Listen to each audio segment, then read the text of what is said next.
లెమ్మని చెప్తే కొంతమందికి లేవడం ఇష్టం ఉండదు. అయితే దేవుడు ఏం మాట్లాడుతున్నాడో తెలుసా? నీవున్న స్థితి ఏమిటో చూసుకో, అక్కడి నుండి నీవు లేచినట్లయితే ప్రకాశిస్తావు. హల్లెలూయా. దేవుడి దినాన అనేక మంది స్టేటస్ని మార్చబోతున్నాడు. నమ్మకం లేదా? గట్టిగా చెప్పండి. God is going to change our status. మన స్థితిని మార్చేవాడు ఈ స్థలమందు రహస్యంగా ఉన్నాడు. మనందరం ఒకరికొకరు చూసుకుంటున్నాము, కానీ మన స్థితిని మార్చే దేవుడు అదృశ్య స్వరూప ఆత్మస్వరూపిగా మన మధ్యలోనే సంచరిస్తున్నాడు. మనము ఉన్న స్థితిలోనే ఉండిపోవడము దేవునికి ఇష్టం లేదు. నీ ఉన్న స్థితిలోనే ఉండిపోవడము దేవునికి ఇష్టం లేదు. నీ స్థితి నుండి లేచి నువ్వు ప్రకాశించాలి. You must be like a star, a shining star. నీవు ఒక నక్షత్రము వలె ప్రకాశించాలి. ప్రియ దేవుని బిడ్డలారా, ప్రత్యేకంగా యవనస్తులారా, యు మస్ట్ షైన్. హల్లెలూయా. మీరు అనుకుంటారు కదా, బ్యూటీ పార్లర్కి వెళ్తే నేను బాగా షైన్ అవుతానని. దేవుడు మీకు ఇచ్చినటువంటి అందము సౌందర్యాన్ని బట్టి మీకు దేవునికి స్తోత్రం. అయితే మీరు ఇంకా అందముగా కనపడాలని, ఇంకా సౌందర్యవంతంగా కనపడాలని ఆశతో ఎన్నెన్నో మెరుగులు దిద్దుతున్నారేమో, ఎంతో ఖర్చు పెడుతున్నారేమో. మీరు శారీరకంగా ఎంత షైనింగ్ ఉన్నప్పటికీ కూడా జీవితంలో షైనింగ్ లేకపోతే గ్రహించండి. మీరు ఎంత అందంగా ఉన్నప్పటికీ మీరు జీవించే స్థానం, స్టేటస్, స్థితి బాగోపోతే ఏం ప్రయోజనం?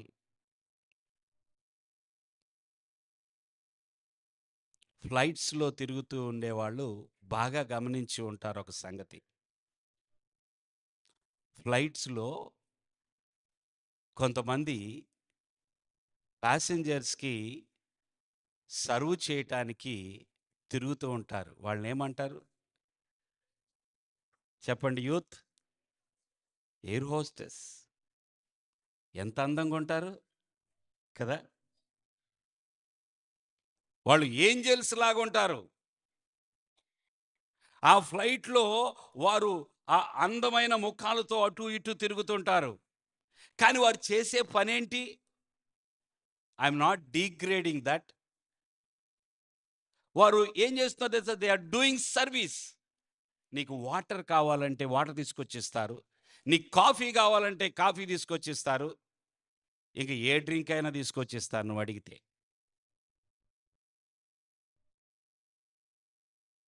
వాళ్ళ స్టేటస్ ఏమిటంటే ఆ ప్యాసింజర్స్కి వాళ్ళు సర్వ్ చేయటం.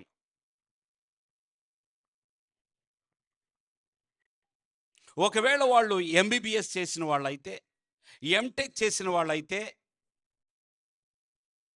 లేదా ఇంకేదైనా సరే సివిల్ ఎగ్జామ్స్ రాసి మంచి ర్యాంక్ పొందిన వాళ్ళైతే అక్కడ ఉంటారా? ఉండరు. వారు ఈ ఫీల్డ్లోకి వస్తారు. ఎవరి ఫీల్డ్ వాళ్ళకి చాలా గొప్పగా కనిపిస్తుంది. ఎవరున్నటువంటి స్థానము వారికి గొప్పగానే ఉంటుంది, గొప్పగానే చూడాలి. అయితే దేవుడు నిన్ను సృజించిన తర్వాత ప్రతి ఒక్కరి పట్ల దేవునికి కూడా ఒక ప్రణాళిక ఉన్నది, ఒక పర్పస్ ఉన్నది. దేవుడు కోరుకునే ఒక స్థానం ఉన్నది. ప్రతి ఒక్కరిని దేవుడు ఆయన తన చిత్తానుసారముగా ఆయన కోరుకున్నటువంటి స్థానములో నిలబెట్టాలని ఆశపడుతూ ఉన్నాడు. అలాగే మీరు ప్రస్తుతానికి ఉన్నటువంటి మీ స్థితిని మార్చగలిగిన వారు ఎవరైనా ఉన్నారంటే దేవుడే. దేవుని స్తోత్రం.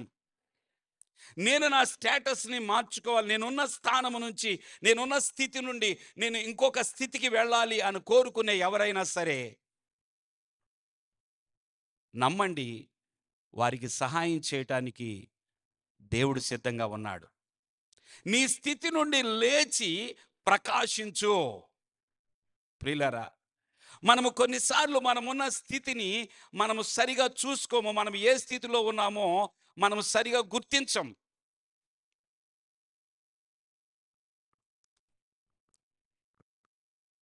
What is our status? ప్రభువా, నేనున్న స్థితి ఏమిటి? మనుషులందరూ తాము ఎరగనటువంటి కొన్ని స్థితుల్లో ఉండిపోయారు.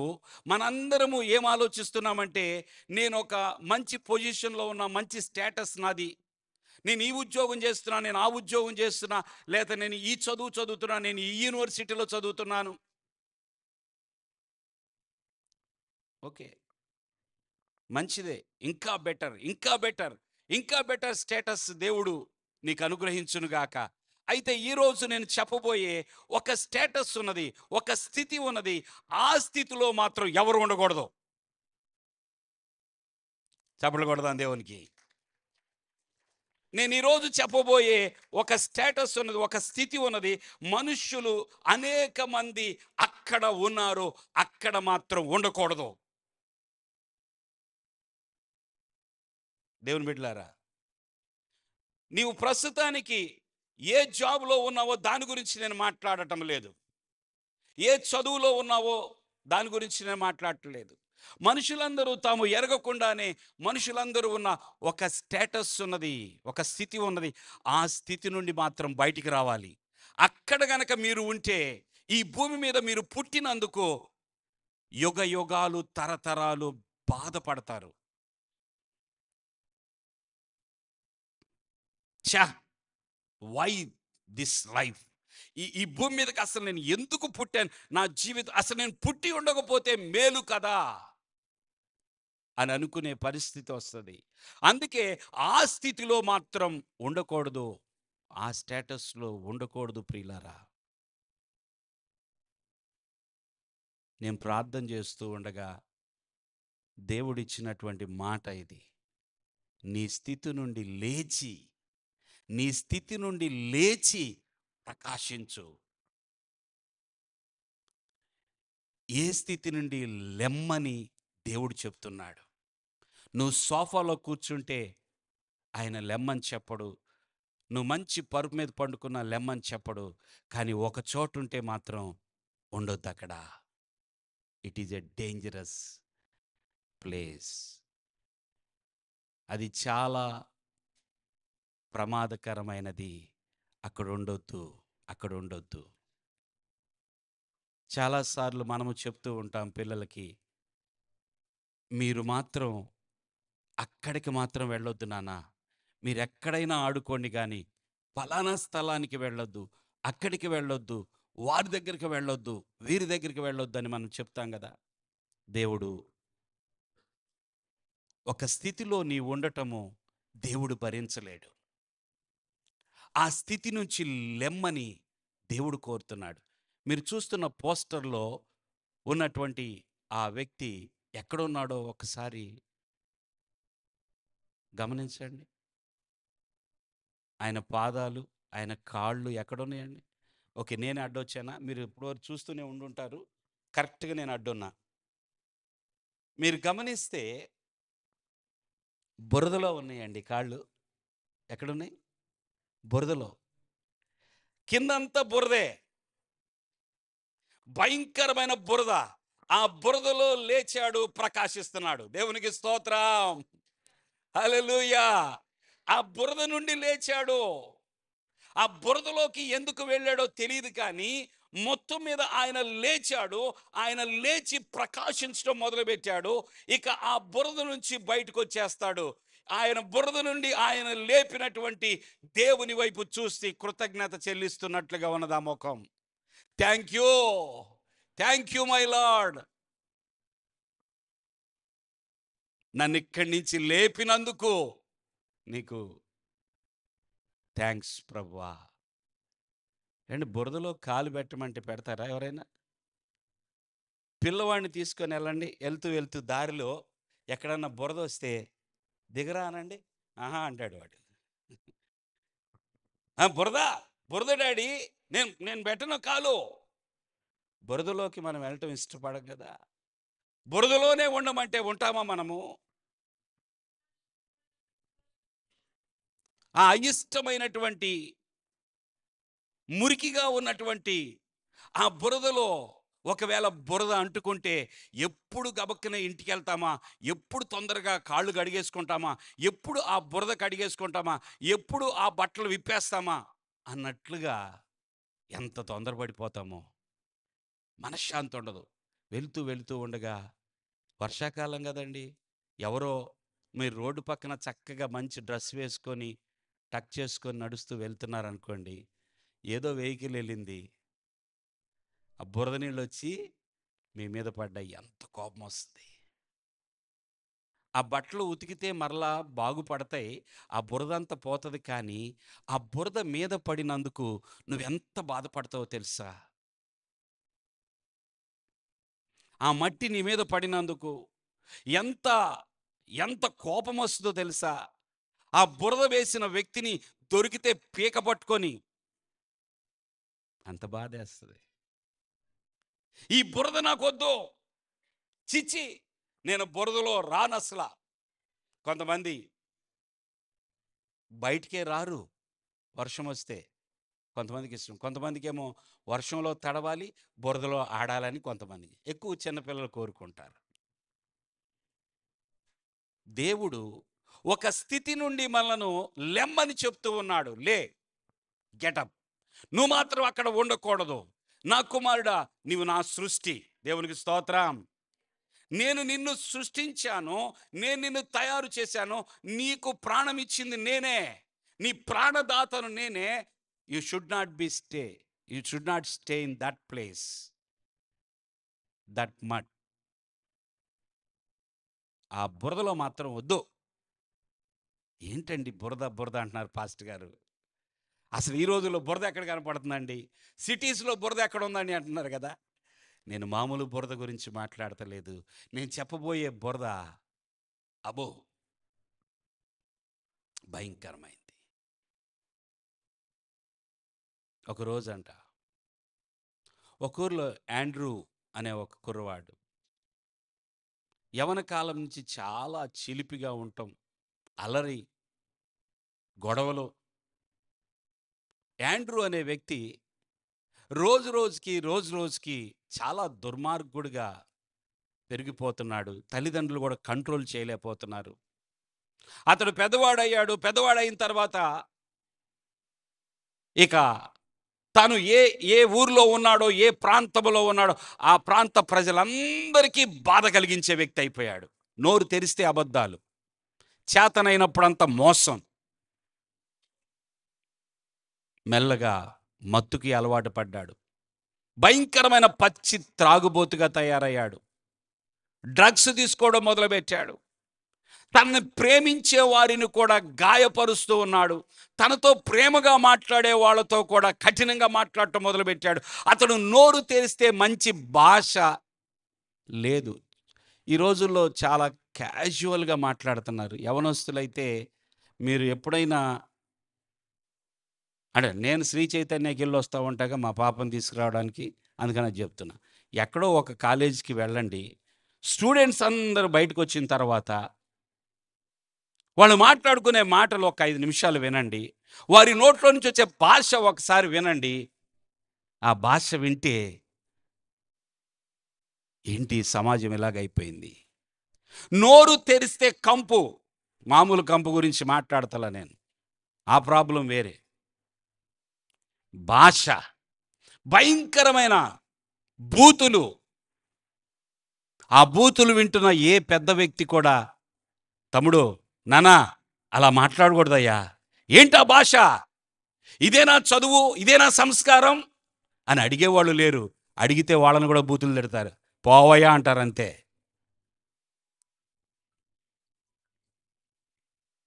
ఎందుకని అటువంటి స్థితి? ఈ యాండ్రూ ఈ యాండ్రూ భయంకరమైన వ్యక్తిగా తయారైపోయాడు. ఎంతో ఇంటి వారందరినీ బాధ పెడుతూ ఉన్నాడు. ఆ ఊరి వారిని బాధ పెడుతున్నాడు. ఒకరోజు వీడిని ఎవరూ బాగు చేయలేరా, వీడెప్పటికీ బాగుపడడా అని చెప్పి తన తల్లి తన తండ్రి కన్నీళ్లు విడుస్తూ ఉన్నారు. ఎప్పుడు ఎప్పుడు వీడికి మార్పు వస్తుంది అని ఎదురు చూస్తూ ఉన్నారు. అయితే ఒకరోజు అదే యాండ్రూ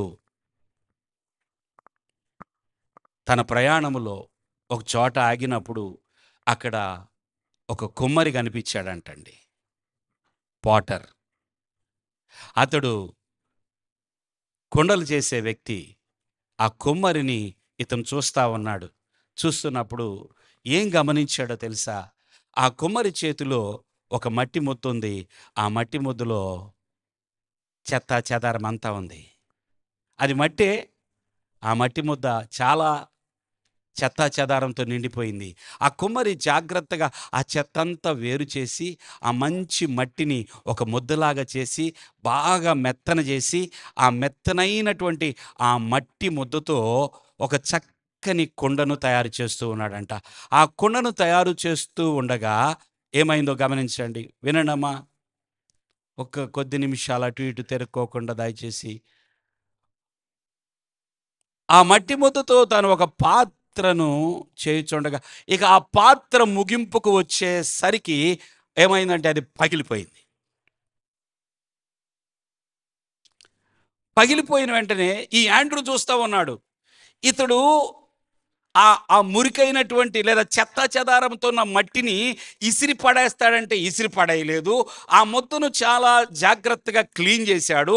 ఆ ముద్దతో చక్కని పాత్ర చేస్తున్నాడు. అయ్యో, ఇప్పుడు ఆ పాత్ర పగిలిపోయిందే.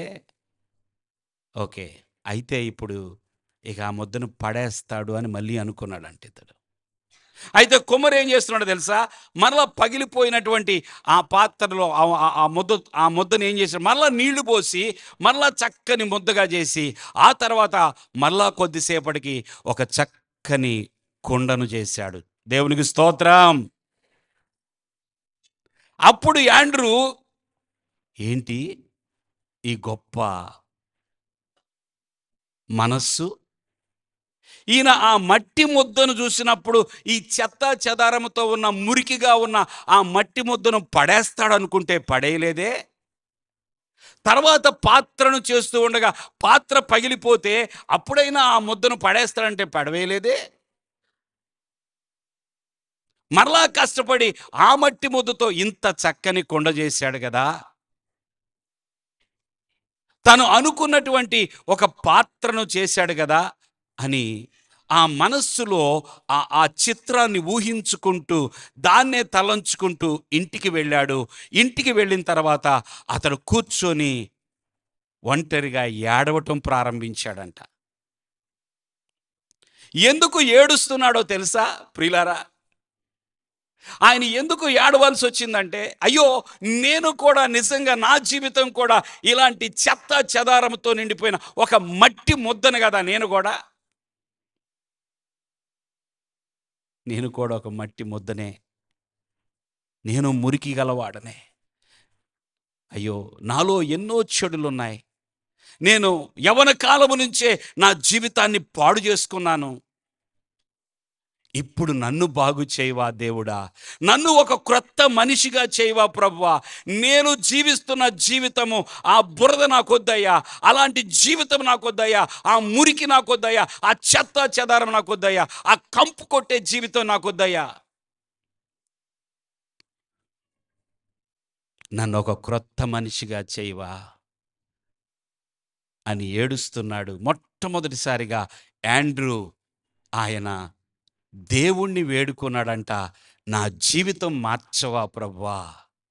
ఎప్పుడైతే యాండ్రూ తను గుర్తించాడో తాను ఉన్నటువంటి స్థితిని, గుర్తించి దేవుని దగ్గరకు వచ్చి, ప్రభు దగ్గరకు వచ్చి, అయ్యా నేను జీవిస్తున్న జీవితం, నా మాట, నా నడక, నా చూపు, నా ప్రవర్తన, ఇది నాకొద్దు,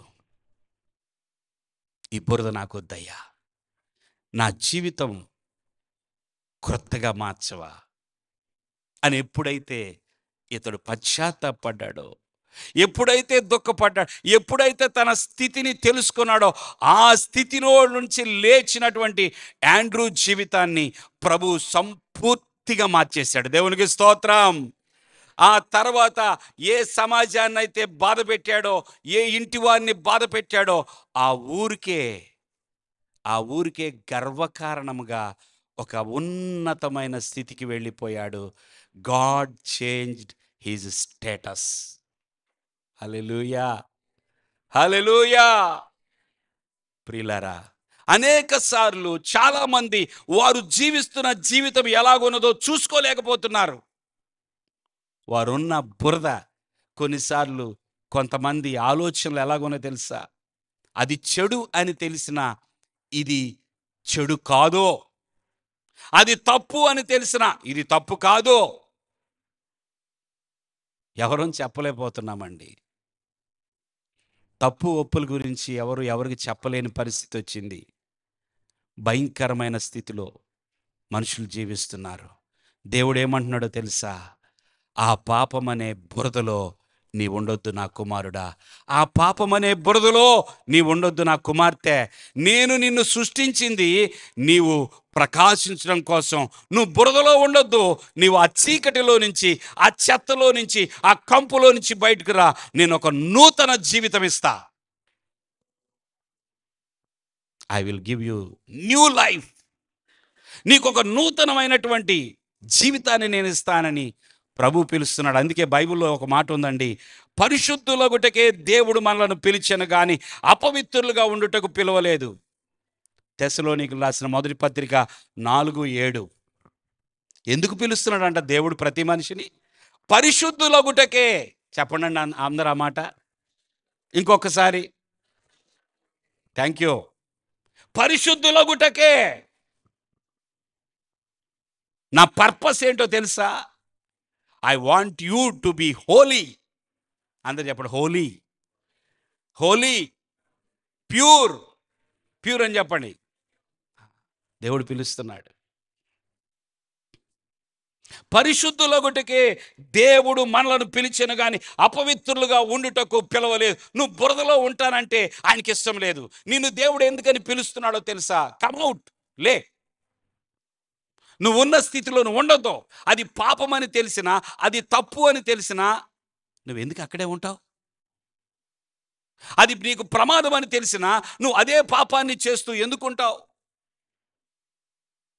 నువ్వు పాపంలో బందీ అయిపోవద్దు, బానిసం అయిపోవద్దు. ఆ పాపంలో నుంచి బయటికి రా.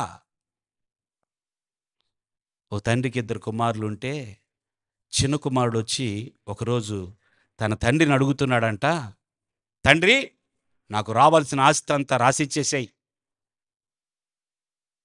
చూసారా ఎట్లాంటి తరమో? ఈ రోజుల్లో కూడా ఉన్నారండి కొంతమంది. కేవలము ఆస్తిని మాత్రమే ప్రేమించేవాళ్ళు.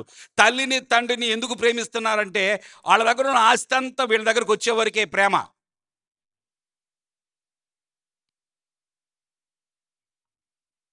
అయ్యో నా తండ్రే నా తల్లి అని ప్రేమ లేదు, నాకు రావాల్సిన ఆస్తి నాకు ఇచ్చేయి అని అన్నాడంట.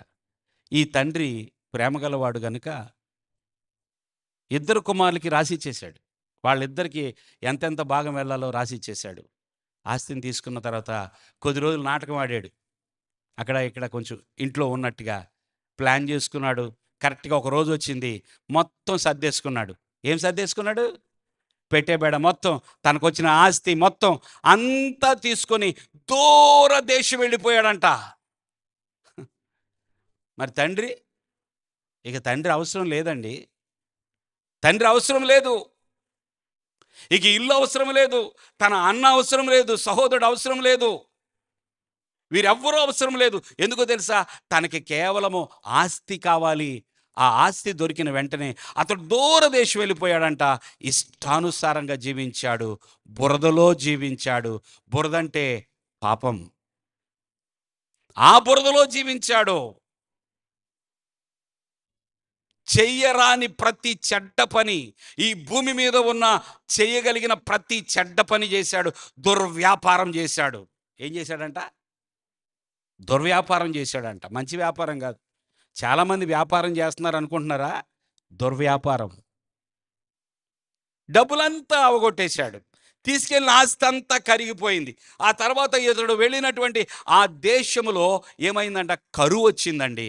ఏమొచ్చింది చెప్పండి అందరూ? మన దేశానికి కరువు రాకూడదు. దేవుని స్తోత్రం. ప్రార్థన చేయాలి బాగా. మన భారతదేశానికి కరువు రాకూడదని ప్రార్థన చేద్దాం. ఆ దేశానికి కరువు వచ్చిందంట. ఆ దేశానికి కరువు వచ్చినప్పుడు ఇతడి దగ్గర ఉన్న ఆస్తి అంతా అయిపోయింది కదా. తీసుకెళ్ళింది మొత్తం ఖర్చు పెట్టేశాడు. వ్యభిచారానికి, త్రాగుడికి, జూదానికి, అన్నిటికీ. ఇక ఒకటని కాదు, ఆ బురదది అంతా అయిపోయిన తర్వాత, అమ్మా ఏం చేయాలి ఇప్పుడు? నా దగ్గర ఉన్నదంతా అయిపోయిందే. ఓ లాభం లేదు. ఇప్పుడు నేను తినాలి అంటే ఎక్కడో చోట పని చేయాలి. ఆ దేశంలో ఒక ఒక ఒక వ్యక్తి దగ్గరికి వెళ్ళి, అయ్యా నాకు పని ఇస్తావా అంటే, అతడు అన్నాడు కదా, నా పొలానికి వెళ్ళు, అక్కడ పందులు ఉంటాయి, ఆ పందుల్ని మేపన్నాడంట. ఈ రిచ్ ఫెలో, ఈ గొప్ప ఐశ్వర్యవంతుడైన ఈ వ్యక్తి మొత్తం పోగొట్టుకొని ఇప్పుడు ఏ పనికి కుదుర్చుకున్నాడంటే, పందులు కాయటానికి, పందుల్ని మేపాలా. ఇతనికి ఒకటి అర్థం కావట్లా. ఇతడు ఏ స్థితి నుండి ఏ స్థితికి పడిపోయాడో, ప్రస్తుతానికి తను ఉన్న ఆ స్థాయి, ఆ స్టేటస్ ఎక్కడికి వచ్చిందో తెలియడం లేదు. ఇంకా ఆ పందుల్ని మేపటానికి రెడీ అయిపోయాడు. నేనేంటి పందులు మేపేదేంటి? అసలు నేను ఎలా బతికానో తెలుసా? నువ్వు ఎలా బతికితే ఏంట్రా బాబు, నీకు తినడానికి ఇప్పుడు తిండి లేదు. నేను అసలు ఎవరు కొడుకునో తెలుసా? నువ్వు ఎవరు కొడుకు అయితే ఏంటి? నేను ఎంత ఆస్తితో వచ్చానో తెలుసా ఈ దేశానికి? నీ దగ్గర ఇప్పుడు రూపాయి కూడా లేదు. పందులనైనా కుక్కలనైనా మేపమంటే మేపాల్సింది, అంతే. నీ డ్యూటీ అది. సరే, ఎవరైతే ఈ పని ఇచ్చారో, ఈ పనిచ్చిన యజమానుడు కనీసం భోజనం గురించి ఆలోచించాడా? ఒరే, వెళుతున్నావు కదా పందులు మేపటానికి, ఇదిగో ఈ భోజనం తీసుకెళ్ళు, నీకు ఆకలేసిద్ది, మధ్యాహ్నం భోజనం చేయి అని చెప్పలా. భోజనం ఇలా. ఇతను పందులు మేపటానికి వెళ్ళాడు. ఆకలి అయిపోతుంది. ఏమండి, ఆకలేస్తుందా ఎవరికైనా? కొద్ది నిమిషాలే ఇంకా. దేవుని స్తోత్రం. ఆకలేస్తుంది బాగా. ఆకలేస్తుంటే అన్నం పెట్టేవాళ్ళు లేరు. అన్నం పెట్టేవాళ్ళు లేకపోయేటప్పటికి ఇతను ఏం చేయాలో అర్థం కాలేదు. అటు ఇటు చూశాడు. పందులకు మాత్రం ఆహారం ఉంది. ఏముందండి? ఏటికి? పందులు తినటానికి ఆహారం ఉంది, కానీ ఈ యొక్క చిన్న కుమారుడు, ఆ తండ్రికి ఉన్న ఆ చిన్న కుమారుడికి మాత్రం ఆహారం లేదు. అప్పుడు ఏం చేశాడు తెలుసా? అయితే అయింది, నా ఆకలి నేను తట్టుకోలేను కనుక పందులు తినే పొట్టు తిందామనుకున్నాడు. ఏ స్థితికి వెళ్ళిపోయాడు? ఒక వ్యక్తి తన పాపాన్ని విడిచిపెట్టకపోతే, ఆ పాపం అనే బురదలో నుంచి బయటికి రాకపోతే, ఈ చెడులో నుంచి, వ్యసనాల్లో నుంచి బయటికి రాకపోతే, ఈ దుష్టత్వంలో నుంచి బయటికి రాకపోతే, అతడి స్టేటస్ ఏమైందో తెలుసా? అలాగైపోతుంది. ఆ పొట్టు తినటానికి ఇష్టపడ్డాడు. ఆకలి తీర్చుకోవాలి కదా అని ఆ పొట్టు తింటున్నప్పుడు అతడికి బుద్ధి వచ్చిందంట. ఏమొచ్చిందండి చెప్పాలి అందరూ? బుద్ధి వచ్చింది. బుద్ధి వచ్చినప్పుడు అతడు ఏమనుకుంటున్నాడో తెలుసా? ఒక మాట చదువుతాను, జాగ్రత్తగా వినండి. అయితే బుద్ధి వచ్చినప్పుడు వాడు, నా తండ్రి యొద్ద ఎంతో మంది కూలివాండ్రకు అన్నము సమృద్ధిగా ఉన్నది, నేనైతే ఇక్కడ ఆకలికి చచ్చిపోతున్నాను, నేను లేచి. దేవుని స్తోత్రం చెల్లించండి. మరొకసారి బుద్ధి వచ్చినప్పుడు ఈ చిన్న కుమారుడు ఏమంటున్నాడు తెలుసా? నేను లేచి. ఇదే దేవుడు కోరుకుంటుంది, ఇదే దేవుడు అడుగుతున్నది. You have to get up. నువ్వు ఉన్న స్థితిని చూసినప్పుడు, నీకు అర్థమైనప్పుడైనా సరే, ఇది కాదు అని తెలిసినప్పుడు, నో, నేను ఇక్కడ ఉండను, లెగవాలి. అతడు లేచి, నేను లేచి నా తండ్రి వద్దకు వెళ్ళి తండ్రి, నేను పరలోకమునకు విరోధముగాను నీ ఎదుటను పాపము చేసి తిని. పాపములో ఉన్న ప్రతి వ్యక్తి కూడా, పాపములో జీవిస్తున్న ప్రతి వ్యక్తి కూడా చేయాల్సింది ఏమిటో తెలుసా? మారు మనస్సు పొందాలి. ఏం పొందాలండి? మతం కాదు, మనస్సు మారాలి. మతం ఏముంది? ఈరోజు ఈ మతం అంటాం, మళ్ళీ 4 రోజుల తర్వాత నాకు ఆ మతం నచ్చలేదని ఇంకొక మతం అంటాం, ఇంకొక మతం అంటాం. No no no no, you have to change your mind. మారు మనస్సు. అతడు మారు మనస్సు పొందటానికి లేచాడు, తండ్రి దగ్గరికి వెళ్ళడానికి ఇష్టపడ్డాడు. వెళ్ళి తాను చేసిన తప్పుని ఒప్పుకొని తన తండ్రి దగ్గరంట అనేక మంది కూలివాండ్రకు ఏముందంటండి? భోజనం ఉందంట, సమృద్ధిగా ఉన్నదంట. చాలామంది కూలివాండ్రకు సమృద్ధి అయిన ఆహారం దొరుకుతుంది. ఇతడు కూడా కూలికి చేరాడు, కానీ ఇక్కడ ఆహారం పెట్టేవాళ్ళు లేరు. గనుక తండ్రి దగ్గరికి వెళ్ళి, అయ్యా, ఇక ఏమాత్రము నేను నీ కుమారుని అనిపించుకోవడానికి యోగ్యత లేదు. దేవునికి స్తోత్రం. ఇక నేను నీ కుమారుని అనిపించుకోవడానికి యోగ్యత లేదు. కుమారుని అనిపించుకోవడానికి నాకు యోగ్యత లేదయ్యా. నీ సేవకుల్లో ఒక సేవకుడిగా నన్ను చేర్చుకో. దేవునికి స్తోత్రం. తండ్రి కుమారుడు ఎంత గొప్ప సంబంధం అండి అది. ఇప్పుడు ఈ కుమారుడు చేసిన తప్పును బట్టి, తాను జీవించిన పాపపు జీవితాన్ని బట్టి తండ్రి దగ్గరకు వచ్చి ఏమనాలనుకుంటున్నాడు? ఇక నేను నీ కుమారుడను అనిపించుకోవడానికి నాకేం లేదు, యోగ్యత లేదు. నీ సేవకుల్లో ఒక సేవకుడిగా చేర్చుకో చాలు. నా స్టేటస్ మారినా పర్లేదయ్యా. ఒకప్పుడు నేను కుమారుణ్ణి, కానీ ఇప్పుడు నాకు సర్వెంటు. ఆ స్థానమన్నా నాకు ఇస్తావా అని అందాం అనుకున్నాడు. ఆ తండ్రి దగ్గరకు వచ్చి, నాకు ఆ స్థానమన్నా ఇస్తావా? కుమారుడు అనే స్టేటస్ నాకు పోయిందయ్యా, ఇప్పుడు సర్వెంట్గా అయినా నన్ను చేర్చుకుంటావా? పాపం ఏం చేసిద్దో తెలుసా? దేవుడి నుంచి నిన్ను దూరం చేస్తుంది. దేవుడు నీకు కనెక్షన్ ఉండదు. పాపం అనేది ఏం చేస్తుంది తెలుసా? నీ కుటుంబానికి నిన్ను దూరం చేస్తుంది. పాపం ఏం చేస్తుంది తెలుసా? నీ స్నేహితులకు నిన్ను దూరం చేస్తుంది. పాపము సర్వనాశనం చేస్తుంది ప్రియులారా. అందుకే ఆ పాపం అనే బురదలో ఉండకూడదు. ఆ బురదలో ఉండకూడదు. తండ్రి దగ్గరకు వచ్చి, నా తండ్రి, డాడీ, లేదు నీకు అవకాశం. నువ్వు చేసిన పాపాన్ని బట్టి తండ్రికి నువ్వు దూరం అయిపోయావు. ఆ ఫెలోషిప్ దూరం అయిపోయింది. ఇప్పుడు వచ్చి ఆయన దగ్గరకు వచ్చి ఏ ముఖం పెట్టుకొని, నీతిమంతుడైన ప్రేమ కలిగిన తండ్రి దగ్గరకు వచ్చి డాడీ అని ఎలాగంటావు నువ్వు? అందుకే ఈయన చాలా బాధతో, మురికి గుడ్డలతో, చెప్పులు లేకుండా, ఎంత ఆస్తి అండి ఒకప్పుడు, చెప్పులు కూడా లేకుండా మురికి గుడ్డలతో, ముఖం అంతా మాడిపోయింది, వస్తున్నాడు. అయ్యో నేను తప్పు చేశానని చెప్పడానికి వస్తున్నాడు. కనీసం ఒక దాసుడిగా నా తండ్రి నన్ను చేర్చుకుంటాడా లేదా అని ఒక ఆశతో వస్తున్నాడు.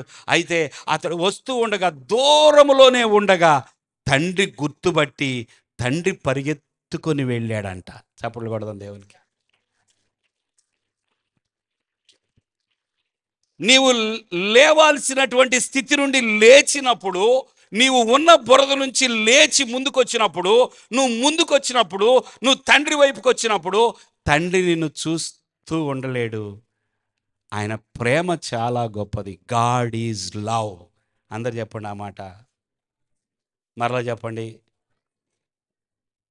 దేవుడు ప్రేమామయుడు. ఈ తండ్రి కూడా ఏం చేశాడు తెలుసా? తన చిన్న కుమారుని ఎన్నో సంవత్సరాల నుంచి, నా కుమారుడు వెళ్ళిపోయాడు, ఈ రోజన్నా వస్తాడేమో. పడమటి సెంటర్లో నేను ప్రతి వారము జాంకాయలు కొంట ఒక వ్యక్తి దగ్గర. ఈ మధ్య ఆయన జామ పళ్ళు, ఇంకోటేంటి, బత్తాయి కాదు, పేరు గుర్తురాట్లా, పప్పాయి, 2 అమ్ముతున్నాడు. ఒకరోజు జామ పళ్ళు కొంట ఊరికే తనతో మాట్లాడా, వ్యాపారం బాగుందా బాగానే జరుగుతుందా? ఎక్కడా మీ ఇల్లు? ఏంటి? ఎంతమంది పిల్లలు? పెద్దవాడు ఏం చేస్తున్నాడంటే ఆయన తలదించుకున్నాడు. ఏమైందండి? మీ పెద్ద కుమారుడు లేడా? లేదు లేదండి, ఉన్నాడండి. కానీ నా దగ్గర లేడు. ఎక్కడున్నాడు? వెళ్ళిపోయాడండి. ఎక్కడికెళ్ళాడు? చెప్పలేదండి. ఉన్నాడా లేదా? ఉన్నాడని తెలుస్తుంది. ఉన్నాడని చెప్తున్నారు. వాళ్ళు వీళ్ళు చూసి చెప్తున్నారు. మీ అబ్బాయి కనిపించాడు అక్కడ, ఈ ఊర్లో కనిపించాడు, ఆ ఊర్లో. మరి ఎందుకని? ఏంటోనండి, అలిగి వెళ్ళిపోయాడండి. వాడు రావాలని ప్రార్థన చేయండి. పాస్టర్ గారు, ఇంతకన్నా నేనేం కోరుకోవట్లేదు. వాడిని నేనేమనలేదండి. వానికి పెళ్లి కూడా చేశాను. సంవత్సరం కూడా ఉండలేదు. ఆ పిల్లను కూడా విడిచిపెట్టి వెళ్ళిపోయాడు. చాలా బాధగా ఉందండి. ప్రార్థన చేయండి. ఆ దేవుడు నా కుమారుని తీసుకురావాలని. దేవుని కృపలో నేను వెళ్ళినప్పుడంతా అడుగుతున్నాను. ఒక సంవత్సరము అయ్యింది. మొన్న ఈ మధ్య వచ్చాడు ఆ అబ్బాయి. దేవుని స్తోత్రం. తండ్రి ప్రేమ లేదా తల్లి ప్రేమ ఎంత గొప్పది కదా.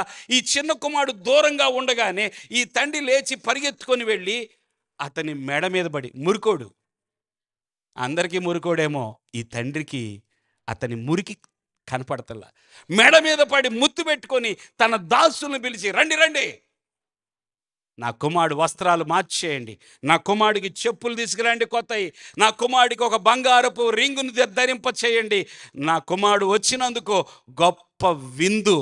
దేవునికి స్తోత్రం. లేచి వచ్చేవాళ్ళు కావాలి ప్రియులారా. వారున్న స్థితి నుంచి లేచి రావాలి. నేను రాను అంటే నీకు సహాయం లేదు. నేను లేవను అంటే నీకు సహాయం లేదు. నువ్వు లేచి తండ్రి యొద్దకు వస్తే తండ్రి ప్రేమ గలవాడు. ప్రభువైన యేసుక్రీస్తు పాపులను రక్షించుటకు ఈ లోకానికి వచ్చాడు. చప్పట్లు కొడదాం. ఏ భేదమును లేదు. అందరూ పాపము చేసి దేవుడు అనుగ్రహించు మహిమను పొందలేకపోవచ్చున్నారు. అందరూ పాపం చేసిన వాళ్ళేనండి. నిలబడి దేవుని వాక్యం చెప్తున్నా, నేను కూడా పాపినే, కానీ లేచాను. దేవుని స్తోత్రం. నా పాపాన్ని ఒప్పుకున్నాను, ప్రభు దగ్గరకు వచ్చాను గనుక ఆ తండ్రి నన్ను హత్తుకొని ప్రేమించి నన్ను రక్షించి ఈరోజు మీ ఎదుట నన్ను నిలబెట్టాడు. నా యవ్వన కాలంలో నా పాపాలన్నీ దేవుడు నాకు చూపించాడు. టీవీలో చూశాను అనమాట నా జీవితాన్ని. ఎవరు రిలే చేశారు? దేవుడు రిలే చేశాడు. ఎవరు రిలే చేయలా. నా నా జీవితాన్ని నేను కళ్ళు మూసుకొని ఏడుస్తున్నాను. ఒక సందర్భంలో ఒక స్వరం విన్నాను. నేను ఏడుస్తూ ఉండగా అప్పటి వరకు నేను అనుకున్నా, నేను చాలా మంచోడిని, నాకు పాపమే లేదు, నాలో పాపమే లేదనుకున్నా. దేవుడు సీరియల్ చూపించినట్టుగా ఎప్పుడెప్పుడు ఏం చేశానో మొత్తం బిట్ బై బిట్ వస్తుంది. నా కళ్ళు ఎదుట అది కనపడుతుంది. అవునయ్యా, నేనేనయ్యా, ఇదిగో మీ నాన్న జేబులో నుంచి 100 రూపాయలు, నేనే ప్రభువా. అదిగో ఇంటెదురుగా ఉన్న ఆ ఆంటీ దగ్గరికి వెళ్ళి ఆ అంగడిలో డబ్బులు తీసేసేసి మళ్ళీ ఆమె వస్తే ఆ డబ్బులు ఆమెకి ఇచ్చి గొట్టాలి ఈండి ఆంటీ. అవునయ్యా, నేనేనయ్యా. నేను చెప్పిన అబద్ధాలు, నేను చేసిన దొంగతనాలు, చిన్న దొంగతనాలు వెళ్ళిన పెద్ద దొంగను అనుకున్నారు, మళ్ళీ లేనిపోయింది. యవన కాలంలో ఇంట్లో 10 రూపాయలు నొక్కేయటం, 5 రూపాయలు నొక్కేయటం, కొట్లోకి వెళ్ళి, ఇది కూడా పాపమే కదండి. చిన్న అయినా పెద్ద పాపం చిన్న పాపం లేదు. పాపం పాపమే. చెప్పండి, పాపం పాపం అనండి. పాప కాదు. చెప్పండి, కరెక్ట్గా చెప్పండి. పాపము పాపమే. చిన్నది పెద్దది ఏది లేదు. పాపం పాపమే. ఒక చిన్న అబద్ధం ఆడిన పాపమే. నా జీవితం మార్చాడు దేవుడు. ప్రియులారా, మనం ఉన్న స్థితిలో నుంచి ఏం చేయాలి చెప్పండి? ఒక్క మాట, లేవాలి. చెప్పండి అందరు, లేవాలి. నేను ముగించేస్తాను. మనమున్న స్థితి నుంచి మనము లేవాలి. మనము లేచి ముందుకొస్తే దేవుడు మన స్టేటస్ని మార్చాలనుకుంటున్నాడు. పాపులమైన మనము ఇక మీదట పాపులముగా ఎంచబడము, పాపులముగా ఇక పిలువబడము. దేవుని దృష్టిలో, పరలోకం దృష్టిలో పాపము ఒప్పుకొని దేవుని దగ్గరకు వచ్చిన తర్వాత, నేను పాపిని అని చెప్పిన తర్వాత, ఇక నువ్వు పాపివి కాదు, ఆయన క్షమించేస్తాడు. నీ స్టేటస్ మారిపోయింది, నువ్వు పరిశుద్ధుడు అంటాడు దేవుడు. హల్లెలూయా, హల్లెలూయా. పాపిని పరిశుద్ధునిగా చేసే దేవుడు మన దేవుడు. ఉత్సాహం లేదా మీకు? చెప్పండి. హల్లెలూయా. పాపిని పరిశుద్ధుడిగా చేసే దేవుడు, మురికిలో ఉన్నవాడిని ముత్యములాగా చేసే దేవుడు మన దేవుడు. మురికిలో ఉన్నవాడిని ఏం చేస్తాడు? ముత్యములా చేస్తాడు. మట్టిలో మాణిక్యం అంటారు చూసారా? మురికిలో ఉన్న జీవితాన్ని, ఆ మురికితనాన్ని తొలగించి పవిత్రతను దయచేసేవాడు. దేవుని బిడ్డలారా, యేసు క్రీస్తుని ఎందుకు వెంబడించాలో తెలుసా? యేసు క్రీస్తుని ఎందుకు నమ్మాలో తెలుసా? He makes us holy. పరిశుద్ధులుగా మారుస్తాడు ఆయన. Is a holy God. God is holy అని చెప్పండి దయచేసి. మరలా చెప్పండి, మరలా చెప్పండి. God is holy. దేవుడు పరిశుద్ధుడు. దేవుడు పరిశుద్ధుడండి. ఈజ్ హోలీ. ఆ పరిశుద్ధుడైన దేవుని దగ్గరకు వచ్చినప్పుడు మన బురదంతా కడిగేస్తాడు, శుభ్రం చేసేస్తాడు కదా. చూడండి, మంచి బట్టలు వేసుకున్న వాళ్ళ పక్కన కూర్చుంటారా మీరు? మురికి బట్టలు వేసుకున్న వాళ్ళ పక్కన వెళ్ళి కూర్చుంటారా? ఎక్కడైనా ఇలాంటి ఒక కాంగ్రిగేషన్ చూసి పక్కన ఉన్న వాళ్ళని చూసి వదిలే, ఈ సీట్లో కూర్చున్నాం. ఎక్కడైనా బస్సులో ఒకరోజు తమిళనాడులో నేను ప్రయాణం చేస్తున్నాను, కన్యాకుమారిలో బస్ ఎక్కాను. బస్ ఎక్కిన తర్వాత ఒక వ్యక్తి ఇక్కడ సొల్లు గారుతూ ఉన్నాడు, లుంగి కట్టుకొని కూర్చున్నాడు. బస్సు ప్రయాణం చేయాల్సింది ఆ రోజు. నేను తప్పకుండా బస్సు ఎక్కాను. మా ఫ్రెండ్ని కలవడానికి వెళ్తున్నాను, కేరళ బోర్డర్కి వెళ్తున్నాను. నేను వెళుతున్నప్పుడు అసలే భాష రాదు బాబు, కొంచెం పక్క జరిగాయి అంటాను కూడా రాదు. ఇంగ్లీష్లో చెప్తే ఆయనకు అర్థం కాదు. ఆయన సొల్లు గారుతున్నాడు, వాసన వచ్చేస్తుంది. ఆ సీట్లో అటుపక్క ఒకటి ఉంది ఖాళీ, ఇటుపక్క ఉంది. ఎవరు కూర్చోాల, ముందు సీట్లన్నీ ఫిల్ అయిపోయినాయి, ఆయన ఒక్కడే ఖాళీ. ఇప్పుడు నేనేం చేయాలి? నుంచోవాలి లేదా కూర్చోవాలి. ఏం చేశానంటే, తప్పదు కదా, కాసేపు భరిద్దాం అనుకొని. ఆ వాసన వస్తుంది, ఈ మురికి వాసన, రెండు వాసనలు. అయ్యా ప్రభు, తొందరగా వెళ్ళిపోవాలయ్యా, బస్సు తొందరగా వెళ్ళిపోవాలయ్యా, నేను నా గమ్యానికి తొందరగా చేరాలి. కొద్దిసేపు ఆ మురికి, కొద్దిసేపు ఆ వాసన తట్టుకోలేకపోయాను. ఎలాగ మనుషులు పాపంలో జీవిస్తున్నారు.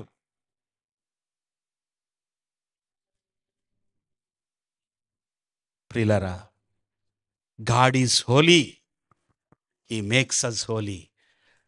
లేచి, ప్రభువా నాకొద్దు ఈ పాపపు జీవితం, ఈ అబద్ధాల కోరు జీవితం నాకొద్దయ్యా, ఈ మోసాల జీవితం నాకొద్దయ్యా, ఈ క్రోధం, కోపం, అసూయ, మత్సరం ఈ జీవితం నాకు, ఈ పాపం అనే బురదలో నుంచి ప్రభువా నన్ను లేపు, నీ కోసం నేను ప్రకాశిస్తాను.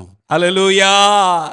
ప్రభువా, ఈ పాపం అనే బురదలో నుంచి నన్ను లేపు ప్రభువా, నీ కోసం నేను ప్రకాశిస్తానని చెప్పేవారు ఎవరైనా ఉంటే ఇక్కడ చివరిలో ప్రార్థన చేసేటప్పుడు మీరు చెప్పండి దేవునికి, వినటానికి దేవుడు సిద్ధంగా ఉన్నాడు. పాపం అనే బురదలో నుంచి బయటికి రావాలి. రెండోది త్వరగా చెప్తాను, నేను అనే స్థితి నుండి బయటికి రావాలి. ఇది కొంచెం కష్టం అర్థం చేసుకోవడానికి. అందరూ చెప్పండి, నేను, అహం. ఏంటండి? అహం. నేను అనే ఒక ఇండివిడ్యువల్, ప్రతి ఒక్కరికి ఒక ఇండివిడ్యువాలిటీ ఉన్నది, వ్యక్తిత్వం ఉన్నది. ప్రియులారా, నేను, మరి నేనులో నుంచి బయటికి రావడం ఏంటండి? నాకేమైంది? నేను అనే స్వభావము మంచిది ఉన్నది, చెడ్డది ఉన్నది. There is a bad ego and good ego. ఈగోయేనా? కరెక్టే మాట్లాడుతున్నానా అమ్మా? యూత్ చెప్పండి, ఈగో ఉందా? ఎవరికైనా చేయొత్తాడు ఒకసారి? ఇండియా ఎవరు చేయొత్తట్లా? ఈగో లేని వాళ్ళు ఎవరు ఉన్నారా? నేను ఒకసారి చిన్న వీడియో క్లిప్ చూస్తున్నా నేను. అదేంటంటే డాగ్స్ మూవీ. డాగ్స్, కుక్కలు. ఒక చిన్న చిత్రం, కుక్కలు అన్నమాట.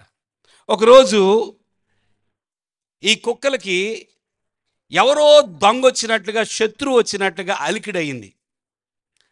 అలికిడైనప్పుడు ఒక కుక్క ఎవరో వచ్చారని చెప్పి గబగబా చిన్న కుక్క పరిగెత్తబోయింది. దాని పేరేదో ఉంది. ఆ కుక్క పరిగెత్తపోయేటప్పటికి పెద్ద కుక్క దాని తోక తొక్కి, ఆ ముందుకెళ్ళే కుక్కని తోక తొక్కి, I am the leader, I will go first. అర్థమైంది కదా మీలో కొంతమందికి? ఈ పెద్ద కుక్క చిన్న కుక్కని ముందుకు వెళ్ళనీలా. ఎందుకనంటే నేను నాయకుణ్ణి, నేను లీడర్ని, నేను వెళ్ళాల ముందు, నువ్వెందుకు వెళ్తున్నావు? దాని తోక తొక్కేసింది. అండ్ ఈగో ప్రాబ్లం చాలా చోట్ల కనపడతా ఉంటుంది కదా. నేను ఈ నేను అనే అహం అందరికీ ఉన్నది, నేను అనే వ్యక్తిత్వం అందరికీ ఉన్నది. కానీ దీనిని మనము ఎలా ఉపయోగిస్తున్నాం? చాలామందికి నేనులో గర్వం ఉన్నది, చాలామంది నేనులో అహంకారం ఉన్నది, చాలామంది నేనులో ఏమున్నది? కోపం, క్రోధం ఉన్నది. గమనించండి, that is a bad ego. ఈ నేను అనే ఆ అహంకారముతో కూడిన ఈగో మంచిది కాదు. ఇతరులను కూడా గౌరవించి, ఇతరులకు కూడా విలువనిచ్చి, ఇతరులు కూడా నాతో సమానమే అని చెప్పే ఈగో మంచిది. నేనే గ్రేట్, నేనే గొప్ప. చూడండి, కొంతమంది వారికి ఏదైనా తెలుసుంటే తెలియని వాళ్ళని వెంటనే తోలనాడతారు. హే, ఇది కూడా నీకు తెలీదా? సపోజ్ ఎవరైనా పెద్దోళ్ళు ఫోను ఏదన్నా చేయటం రాలేదనుకోండి, పిల్లలు ఏమంటారు తెలుసా? ఇప్పుడు వాళ్ళ తల్లిదండ్రులైనా ఎవరైనా, ఇది కూడా రాదు మమ్మీ నీకు, వేస్ట్. ఈగో. అనేక సార్లు చాలామంది అహంకారంతో జీవిస్తున్నారు. అది బురద. కోపము, క్రోధము, అది బురద. నేనే గ్రేట్, అది బురద. ఆ బురదలోంచి బయటికి రావాలి. పాపం అనే బురదలోంచి బయటికి రావాలి. నెంబర్ 2, ఈగో, అనే బురదలోంచి బయటికి రావాలి. దేవుని స్తోత్రం చెల్లించండి. ఈగో అనే బురదలో నుంచి బయటికి రావాలి. నీకు అహంకారం ఉన్నట్లయితే డబ్బును బట్టో, క్యాస్ట్ను బట్టో, చెప్పండి, అందాన్ని బట్టో, చదువును బట్టో ఎంత ఈగో ఉంటుందో తెలుసా కొంతమందికి? మేము. కొంతమంది ఎప్పుడు ఎవరు కనపడినా కూడా ముందు అసలు వాళ్ళు ఎందుకు మన దగ్గరకు వచ్చారో కూడా అడగరు. వీళ్ళు తమ గురించి చెప్పడం ప్రారంభిస్తారు. వీళ్ళు ఎప్పుడు కూడా వీళ్ళ డబ్బా వీళ్ళు కొడతానే ఉండాలి. ఎప్పుడు చూసినా ఈరోజు నేను ఏముండేనో తెలుసా, ఈరోజు మొన్న నేనేం చేశానో తెలుసా, నిన్నేమైందో తెలుసా, నేనేం కొన్నానో తెలుసా. Ego problem. అదొక బురదండి. చాలామందికి తెలియట్లా, ఐలో నుంచి బయటికి రావట్లా. నిజంగా నేను ఒక వ్యక్తిని, నా ప్రక్కన ఉన్న కూడా వ్యక్తి, ఆయన కూడా ఒక వ్యక్తి. యేసుప్రభు ఒక మాట చెప్పారు, నిన్ను వలె నీ పొరుగువాన్ని ప్రేమించు. దేవుని స్తోత్రం. ఇది ప్రభు చెప్తున్న బోధ. నిన్ను వలె నీ పొరుగువాన్ని ప్రేమించు. ఒకవేళ నువ్వు దేనిలోనైనా ఒక గొప్ప ర్యాంకు సాధించావా, సాధించని వాని దగ్గరికి వెళ్ళి don't worry, try one more time, అలా ఎంకరేజ్ చేసేవాళ్ళు ఎవరున్నారు? నీకు ర్యాంక్ రాలేదుగా, నాకు తెలుసు నీకు ర్యాంక్ రాదని. అది చాలా చోట్ల అనేది చాలా భయంకరంగా పనిచేస్తుంది. ప్రియులారా, ప్రేమతో నేను చెప్తున్నాను, అది బురద. ఆ ఈగో, ఆ బ్యాడ్ ఈగోలో నుంచి మనం బయటికి రావాలి. ఒకరోజంట ఒక ధనవంతునికి పంట పండింది. తన పొలం ఎవ్వరికి పండనంత పంటనిచ్చింది. చప్పట్లు కొట్టండి దేవునికి.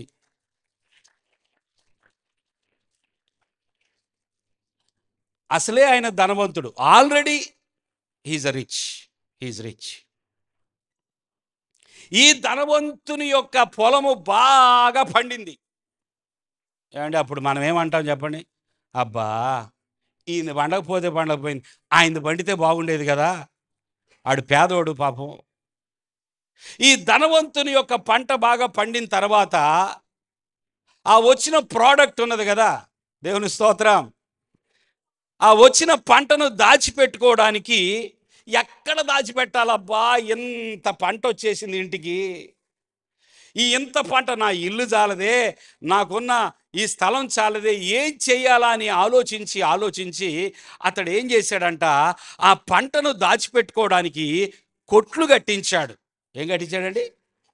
కొట్లు కట్టించి ఈ యొక్క ఈ ఈ పండిన పంటంతటిని కూడా దాచిపెట్టడానికి కొట్లు కట్టించిన తర్వాత, ఆ కొట్లు అంతా నింపేసిన తర్వాత ఒకసారి చూసుకున్నాడా, వావ్ వావ్, నేనెంత లక్కీ, నేనెంత గొప్పవాడిని అయిపోయాను. ఆల్రెడీ గొప్పవాడిని అయితే ఇప్పుడు మిలియనీర్ నుంచి ఇప్పుడు ఏమయ్యాడండి ఆయన? చెప్పండి. బిలియనీర్ అయిపోయాడు, లేదా ట్రిలియనీర్ అయిపోయాడు. అప్పుడు తనతో తాను మాట్లాడుకుంటున్నాడు. ఎవరు మాట్లాడుతున్నారు చెప్పండి? తనతో తాను మాట్లాడుకుంటున్నాడు. ఏమని మాట్లాడుకుంటున్నాడంటే ఆయన? ఏమని మాట్లాడుకుంటున్నాడంటే, నా ప్రాణముతో, చదువమ్మా, ప్రాణమా అనేక సంవత్సరములకు విస్తారమైన ఆస్తి నీకు సమకూర్చబడి ఉన్నది, సుఖించుము, తినుము, త్రాగుము, సంతోషించుమని చెప్పుకొందుననుకొనెను. ఆగండి. Ego problem. ఏం ప్రాబ్లం? ఏమని మాట్లాడుకుంటున్నాడు తన ప్రాణముతో? నా ప్రాణమా, విస్తారమైన ఆస్తి నీకు సమకూర్చబడి ఉన్నది కనుక ఏం చేయాలి? నా ప్రాణమా, తినుము, త్రాగుము, సుఖించుము, సంతోషించుము. ఐ ఆయన ప్రాణాంతో చెప్పుకున్నాడు, నా ప్రాణమా, ఇక అంతా నీకే. తన కనీసం భార్య బిడ్డలు వాళ్ళు కూడా గుర్తురాలా. విస్తారమైన ఆస్తి చూసేటప్పటికి ఇక నేనే తినాలి, నేనే త్రాగాలి, నేనే సుఖించాలి, నేనే సంతోషించాలి, అంతా నాకే నాకే నాకే. ఆ రాత్రి ఒక స్వరం వచ్చింది దేవుని యొద్ద నుంచి, ఒరే వెర్రివాడా, చదువమ్మా మాట. అయితే దేవుడు, వెర్రివాడా, ఈ రాత్రి నీ ప్రాణము నడుగుచున్నారు, నీవు సిద్ధపరిచినవి ఎవని వగునని అతనితో చెప్పెను. బాగా కొట్లు కట్టించావు కదా నాయనా, నీ పంటంతా సమకూర్చావు కదా, కానీ ఈ రాత్రే నీ ప్రాణాన్ని అడుగుచున్నారు. ఏం చేయాలి ఇప్పుడు? పక్కనే మనం ఉంటే మన పేరులో రాసేసి ఆస్తి అంతా వెళ్ళిపోవాలి, అంతే కదా. తన కుటుంబానికో, తన స్నేహితులకో, అనాథాశ్రమంకో ఎవరో ఒకరికి ఈ ఆస్తి అంతా రాసేసి వెళ్ళిపోవాలంతే. చేసేదేమి లేదు. మొత్తము ఆ విస్తారమైన ఆస్తి చూసుకున్నాడు, కళ్ళు చెదిరిపోయి సంతోషం పట్టలేకపోయాడు. నా ప్రాణమా, తినుము, త్రాగుము, సుఖించుము, సంతోషించమంటున్నాడు. అవునా? అదంతా చేస్తావా నువ్వు? టునైట్ లాస్ట్, ఈ రాత్రే నీకు ఆఖరి గడియ. చెప్పండి ప్రియులారా, నేను అనేది మనలో ఉంటే ఇలా జరిగిద్ది. నాకే నాకే నేను ఎవరికి వెళ్ళకూడదు, ఏది ఎవరికి చెందకూడదు, ఏది ఎవరికి వెళ్ళకూడదు, అంత నేనే అనుభవించాలి, అంత నేనే సంతోషించాలి. ఆ నేను అనే బురదలో నుంచి లెగవాలి. హల్లెలూయా, హల్లెలూయా. ఎప్పుడైతే నేను కాదయ్యా, నీ దయలో, నీ కృపలో నేను బ్రతుకుతానయ్యా, నువ్వు నాకు ఏది ఇస్తే అదే సంతోషం. చివరి మాట, ఒకటి, పాపం అనే బురదలో నుంచి బయటికి రావాలి, లెగవాలి. రెండవది, నేను అనే అహంకారం నుంచి లేదా గర్వం నుంచి బయటికి రావాలి. మూడవది, చివరిది, మతము అనే బురదలో నుంచి బయటికి రావాలి. ఏంటండి చివరి మాట? అందరు చెప్పాలి. మతం. అండ్ మరి మీరు చెప్తున్నది కూడా మతమేనా? కాదు. క్రైస్తవ్యమును మతమని క్రీస్తు చెప్పలేదు, మార్గం అని చెప్పాడు. హల్లెలూయా, హల్లెలూయా. మతము స్థాపించడానికి రాలేదు. Already he was in Judaism. యూదా మతములో ఉన్నాడు ఆయన. మరొక మతాన్ని ప్రారంభించలేదు ఆయన. మరొక మతాన్ని స్థాపించడానికి రాలేదు. మతం ఏం చేసిద్దో తెలుసా? ద్వేషాన్ని పెంచిద్ది. మతము ప్రేమను తగ్గించేస్తుంది. మతము కొట్లాటలు, మతం వలన తారతమ్యాలు ఎక్కువైపోతాయి. మతం కాదు. నేనే మార్గమును సత్యమును జీవమునై ఉన్నాడు, నన్ను వెంబడించండి అన్నాడు. కానీ ఈ మతాన్ని ఫాలో అవ్వండి, మతాన్ని వెంబడించండి అని ప్రభు చెప్పలేదు. ప్రియులారా, మతం అనేది ఒక భయంకరమైన బురద. చిక్కుకుపోవద్దు. క్రైస్తవ్యం అనేది మతములాగా అవలంబిస్తున్న వారి దగ్గర నుంచి కూడా దూరం అవ్వండి. క్రైస్తవ్యము మతములాగా ఎవరైనా అవలంబిస్తుంటే ఈ ఆచారాలు, ఈ నిష్టలు, ఈ కర్మకాండలు, అది ఇది అని క్రైస్తవాన్ని మతంగా చూస్తున్న వారికి దూరంగా ఉండండి. క్రీస్తుని వెంబడిద్దాం. హల్లెలూయా, హల్లెలూయా. క్రీస్తు బోధలను వెంబడిద్దాం. జీవితాన్ని మార్చుకుందాం. జీవిత యొక్క శైలి మార్చుకుందాం. పాపం అనే బురదలో నుంచి, అహం అనే బురదలో నుంచి బయటికి వద్దాం. మత పిచ్చి, మతము అనే దానిలో నుంచి కూడా బయటకు వద్దాం. మతం అంటే కొన్ని ఆచారాలు, పండగలు, అవి ఇవి అది మొత్తం కలిపి మతం అంటారు. ఇలా చేయాలి, అలా చేయాలి, అలా చేయకూడదు, ఇలా కానీ నిజంగా జీవితాన్ని ఇలా నడవాలి, ఇలా అడుగులు వేయాలి అని మార్గము చూపించే ఆ యేసు వైపు చూసినప్పుడు ఆయన మనకు మార్గముగా ఉంటాడు. ఒకరోజు మంచి యవన కాలంలో ఉన్న ఒక వ్యక్తి ఒక మంచి టీమును తయారు చేసుకున్నాడు. ఈయన ఒక లీడర్, ఒక నాయకుడిగా ఉన్నాడు. అతని పేరు సౌలు. ఇతను ఒక గుంపు ఉన్నది. ఆ గుంపును తీసుకొని ప్రతి చోటకు వెళతాడు. తన మతం యూదా మతం. ఏ మతం అండి సౌలుది? చెప్పండి, ఏ మతం? యూదా మతం. యూదా మత ప్రవిష్టుడు అన్నమాట. ఈయన యూదా మతంలో పరిసయ్యుడు. ఇతడు తన మతం కొరకు ఏం చేయటం ప్రారంభించాడు తెలుసా? చంపటం ప్రారంభించాడు. మతం చంపమని చెప్పింది, అవునా? క్రీస్తు ఏం చెప్తున్నాడు తెలుసా?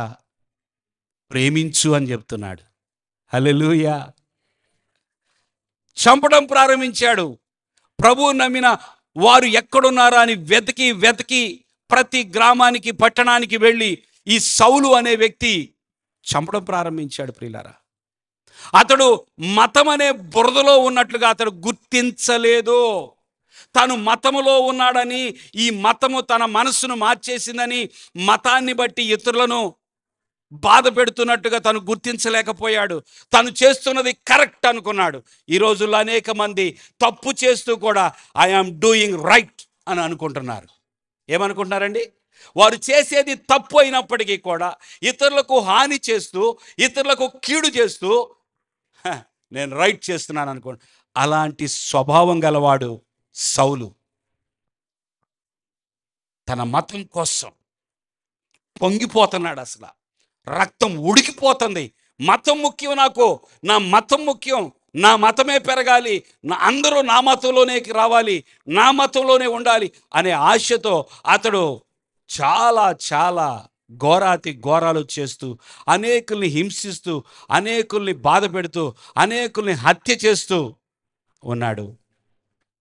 ఒకరోజు దమస్కు అనే ఒక పట్టణానికి బయలుదేరాడు.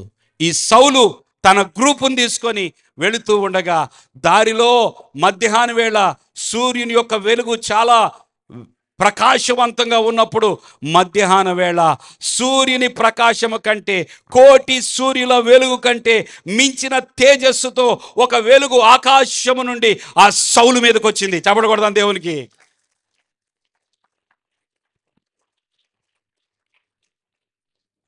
సూర్యుని వెలుగైతే కింద పడేవాడు కాదు.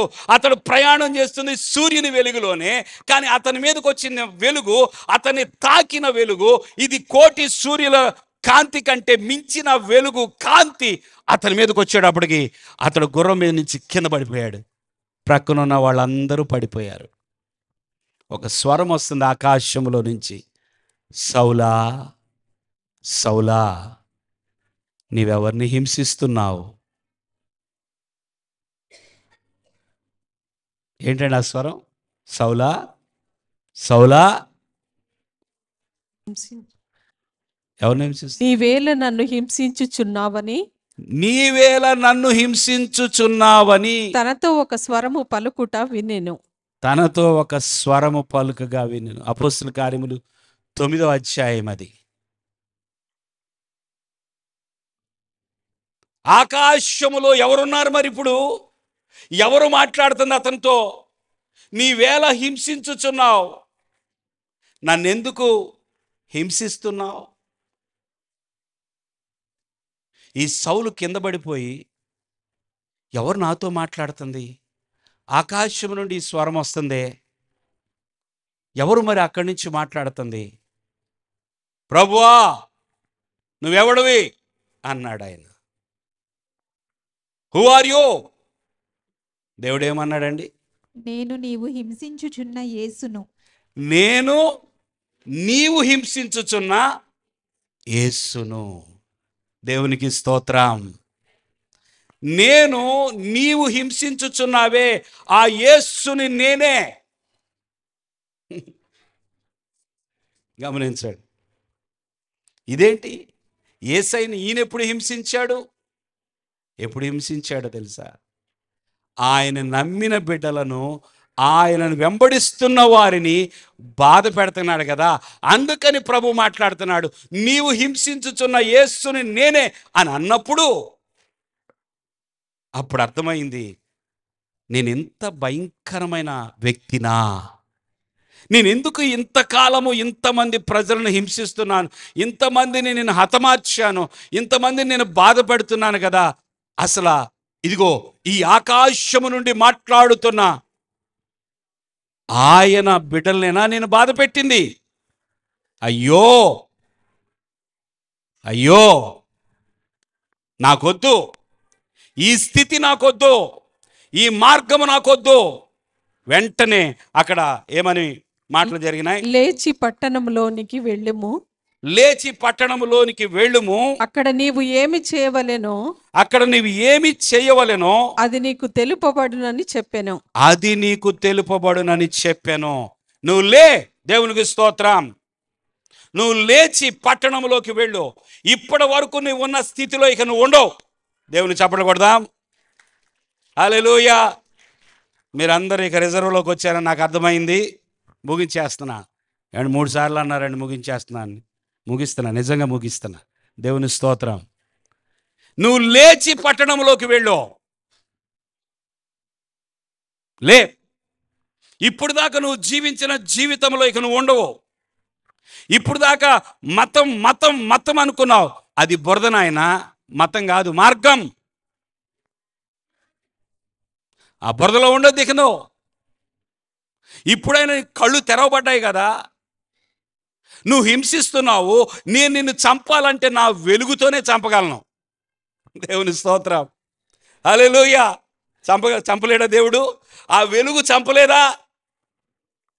దేవుడు ఒక మనిషిని తీసేయాలంటే భూమి మీద నుంచి ఎంతసేపు పట్టిందండి? ఈ సౌలుని తీసివేయలేడు ఆ దేవుడు. ఆ సౌలుతో మాట్లాడాల్సిన పని ఏంటి? నేను మీరైతే ఏమంటారు సార్, వాడితో ఇక మాట్లాడేంటి, దొరికాడు ఏసై. ఏమంటామండి మనం? ఏమంటావు చెప్పండి? వాడితో మాట్లాడేంటి, దుర్మార్గుడితో. దొరికాడు ఒంటరిగా ఏసై. దేవుడికి దొరకని వాళ్ళు ఎవరు? సౌలును చంపలేడా దేవుడు? సౌలును చంపలేడా దేవుడు? సౌలుతో మాట్లాడుతున్నాడు, నీవు నన్ను హింసిస్తున్నావు సౌలా, ఎందుకు అలా జీవిస్తున్నావు? ఎందుకు ఇతరులను బాధ పెడుతున్నావు? ఎందుకు హాని చేస్తున్నావు? నీకు నేనేమైనా కీడు చేశానా? సౌలా. సౌలు హృదయం మారిపోయింది. సౌలు పౌలుగా మారిపోయాడు. దేవుని స్తోత్రం. సౌలు పౌలుగా మారిపోయిన తర్వాత ఈ పరిశుద్ధ గ్రంథంలో నూతన నిబంధనలో సగం పుస్తకాలు ఆయనే రాశాడు. మతంలోంచి బయటకు వచ్చాడు గనుక, దేవుని స్తోత్రం, మతంలో నుంచి బయటకు వచ్చాడు గనుక, ఆ మతము అనే బురద నాకు వద్దు అనుకున్నాడు గనుక అతడు లేచాడిక. లేచి ప్రభువా నువ్వేం చేయమంటే అదే చేస్తానయ్యా, నువ్వేం చేయమంటే అదే చేస్తాను. నా ప్రియమైన వారలారా, పాపమనే బురదలో నుంచి, నేను అనే అహములో నుంచి, అహంకారంలో నుంచి, మతం అనే బురదలో నుంచి బయటికి వద్దాం. That will become a real independence for our lifes. దేవునికి స్తోత్రం. నిజమైన స్వాతంత్రం మన జీవితానికి. నిజమైన స్వాతంత్రం ఎప్పుడో తెలుసా? పాపంలోంచి బయటకు వచ్చినప్పుడు, నేను అనే అహంకారం నుంచి బయటకు వచ్చినప్పుడు, మతంలోంచి బయటకు వచ్చినప్పుడు మనము స్వతంత్రులం. చప్పట్లు కొడదాం దేవునికి. మనము స్వతంత్రులం. ఇంకా చాలామంది దానిలోనే ఉన్నారు, ఆ బురదలోనే ఉన్నారు, స్వతంత్రులమని అనుకుంటున్నారు. నో, స్వతంత్రులు కాదు. మన దేశానికైతే స్వతంత్రం వచ్చింది, పాపములోనే ఉన్నారు అనేకులు. 79 అంతేనా అయ్యగారు? 79th independence day. దేవుని స్తోత్రం. మనకి స్వాతంత్రం రావాలి, మన జీవితానికి స్వాతంత్రం రావాలి, మన ప్రాణానికి స్వాతంత్రం రావాలి. ఆ స్వాతంత్ర్యము దేవుడు మీకు అనుగ్రహించునుగాక. ఆ దేవుడు మీ స్టేటస్ మార్చునుగాక. ఆ బురద, 3 రకాల బురదలు చెప్పాను, ఆ బురదలో నుంచి దేవుడు మిమ్మల్ని లేపి ప్రకాశింపజేయునుగాక. ఈరోజు మీరు విశ్వసించినట్లయితే, మీరు నమ్మినట్లయితే మీరు ప్రకాశించబోతున్నారు. హల్లెలూయా. అందరు లేచి నిలబడదాం.